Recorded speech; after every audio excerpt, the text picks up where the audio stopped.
Hey guys, Envy here from the New England Adventure Team, and I just wanted to get with you guys today and do an old school review on a piece of gear that I've had for a long time.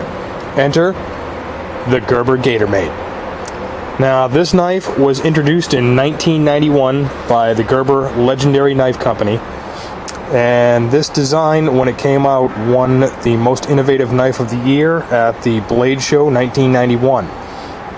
The reason for that is because it was an incredibly revolutionary design at the time. They were the first company ever to put out a knife that had a Zytel frame, which is an injection molded polypropylene, and then molded and chemically bonded over that is a Zytel rubber. So this thing is incredibly light. Now the Zytel does give it a good amount of rigidity, and with the Kraton molded over the top, that gives it really good purchase. Your hand is not going to slip on this knife when you need to use it. It also does have a little bit of flex, so it'll mold to your hand a little bit. This knife was incredibly revolutionary when they came out. They were the first ones to do it, and it made this for an incredibly light knife. This knife, it's got a 3-inch blade in it, and it is 400 series, what they call surgical stainless steel. Yeah, surgical, right? That's not much of a surgical tool. But it is 400 series surgical stainless steel, and with the Zytel and Kraton handle combination, this knife weighs in at a whopping 2.215 ounces, measured on my Hornady gunpowder scale. Now this thing is, again, like I said, it's incredibly light. So you would think that this would be a really good pocket knife, but the unfortunate thing is, as you can see, there's no place for a clip. So this thing does fit really well in the pocket. It disappears really easily, but with the grippy Kraton and no clip, this thing will stick in your pocket when you try to take it out. That gets down to one of my main issues with this particular design, which is the deployment method. And number one, it doesn't deploy out of your pocket very well because it sticks, and number two, as you can also see, it's not exactly an easy one-hand opening design. You can do it, but as you can see, it takes forever to open this thing one-handed. This is really not designed as a one-handed knife. Sorry about the plane going overhead. I do live near a major metropolitan area, so unfortunately you're kind of going to hear some of that. Anyway, back to the knife. Again, this is not really a one-handed deployment knife. It is really intended as a two-hand design, as you can see. Another thing I really don't like about the knife is the lockback design. I've never been a fan of lockback designs. I don't like them. I know that they're a functional design, and I understand that they work very well and that they're strong, but personally I don't like them. You either have to close the knife two-handed, or if you want to close it one-handed, it's really awkward. You have to be very careful about keeping your hand out of the way of the blade as it folds, because otherwise you're going to cut yourself really bad, and then you're probably going to need to either break out your personal first aid kit, or you're going to need to go to the emergency room, depending on how bad the gash is. Yes, I have cut myself before, and yes, it really hurts.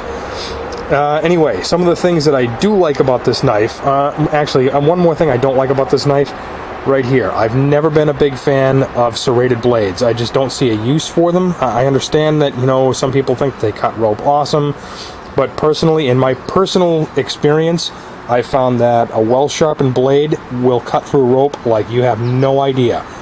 This thing is razor sharp. That's one of the things I do like about this knife. The 400 series stainless, while it's not necessarily the greatest stainless in the world, it's not the greatest steel in the world, it will take a wicked edge, and it will hold it for a good long while. I'm going to put this camera into macro mode here in a sec so that I can really bring that thing in close and you guys can see how sharp this thing is. Now, when the knife comes from the factory, it's got a convex grind, which I'm really not a fan of. So I reprofiled this blade and resharpened it. I use stones. I use Japanese water stones, and I also use one of my favorite tools is a Smith's Pocket Pal. I really love that thing. It puts a great edge on a knife. Anyway, again, like I said, I did reprofile the blade. I turned it into more of like a Scandi grind, I guess you could say. Let's zoom this thing in here and get really close, and you can see here just how sharp that thing is and how well polished, and you can see that thing just takes an absolutely wicked edge. I mean, that thing, if you press down hard enough, that will take a finger off, I guarantee it. Yeah, you can see right here one of the spots that that this knife got me last week. So it is really, really sharp. Again, though, I don't really like the serrations because, again, I've never really been a fan of serrated blades. Now, this particular knife, I found this knife on the side of the road, guys. I did not buy this knife. I found it on the side of the road, believe it or not, in 1991, the year that these things were introduced. I found this knife on the side of the road, and it was laying exactly as you see it here, wide open. And you can see, if I zoom in here again, you can see some of the marks on it from when this thing hit the ground. I believe it probably fell out of somebody's car. You can see right here a mark in the rubber. You can see some marks in the pivot pin here. There's a couple of marks in the spine of the blade here, and you can see another mark right here, a really big one right here from when this thing hit the deck. Again, I just found it laying on the side of the road, looking exactly like this, and that was 21 years ago. So this knife has served me for a really, really good long time. This has been a good knife for me. Again, it does have, it does have some drawbacks. It does have some things that I don't like about it, but since I didn't pay anything for it, and since I didn't really have any need to find myself a better knife for a long, long time, I just kind of held on to it, and I dealt with those minor issues because I just didn't really see a need to replace it. In recent years, I've been getting a little bit more into the gear, and I've been finding a lot of competitive options from other companies that I really like. I've been finding some stuff from SOG, Columbia River Knife and Tool. I'm looking at some of the Spyderco knives.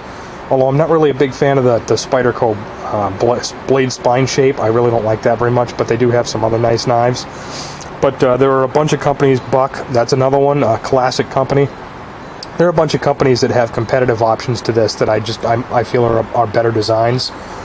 Now, this does have some features that I really do like. For one, I really do like the overall blade shape, despite the serrations. It's a 3-inch clip point blade. It's got an unsharpened swedge here on the back, and as you can see, it's got a reasonable amount of belly here for slicing tasks. And I'm not going to run my thumb over this thing too sharp because it will fillet me open like a fish, like you wouldn't believe. But again, I do really like the blade shape. I also really like the handle, the feel of the handle. Granted, I wish it had a clip so I could put this thing in a pocket. But I really do like the shape of the handle, other than the finger choil, really, which is kind of useless as far as I'm concerned. It doesn't really give you any purchase. There's no jimping on the back to give you any purchase for your thumb if you should need to, extra purchase, if you should need to bear down on something. But with the Kraton and the amount of traction you get with that, you don't really need any jimping, because I'm telling you right now, if you press down on it, you can see my thumb knuckle right there turning white. So if you press down on that thing really hard, your finger is really not going to slip that much. This thing will give you some really, really good purchase. It feels great in the hand.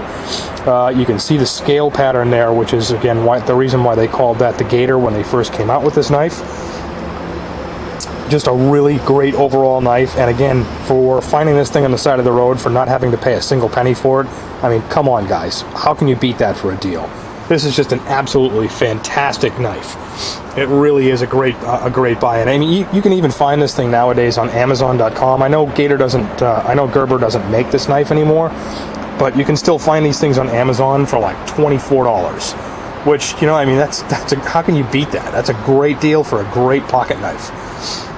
Some of the uses I can see for this one, again, you can use it as a pocket knife, although personally I think you'd probably do better putting this thing into a case and putting it on your belt rather than putting it in a pocket. I think it's more of a belt knife than a pocket knife. I can also see this being a really good, a gift purchase.